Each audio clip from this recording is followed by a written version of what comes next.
I wasn't going to make a Terrence Crawford video today, but I think I got to respond to the comment that was left in the last Terrence Crawford video I made. It was Crawford versus Kavaliauskas. I'm paraphrasing. Basically, what he said was, where does Terrence Crawford find all these unknown fighters? And he also says, everybody's fighting somebody but Terrence Crawford. We start by saying that Kavaliauskas is his #1 contender. If Terrence Crawford doesn't fight Kavaliauskas, he gets stripped of his WBO title. Second, if you're not a huge boxing fan, you're not gonna know who Kavaliauskas is. But people who watch a lot of boxing, they know who Kavaliauskas is. And just because a fighter's unknown doesn't mean he's not good. It just means he hasn't had an opportunity.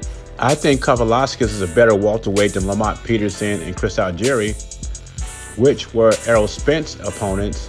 They had a name, but it wasn't that good.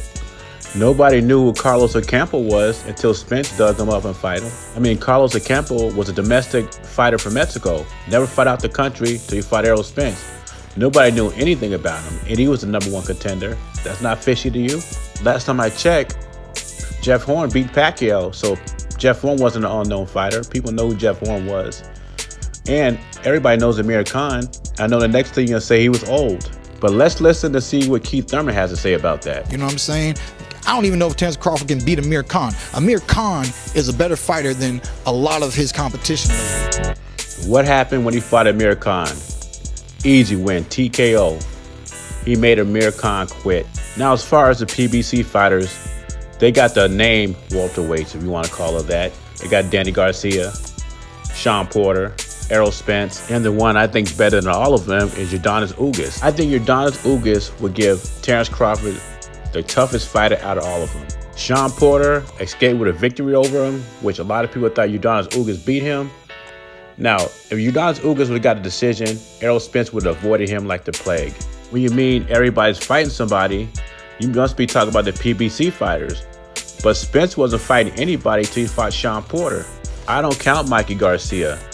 Mikey Garcia is a blown-up lightweight. And this Shawn Porter fight should have happened 2 years ago.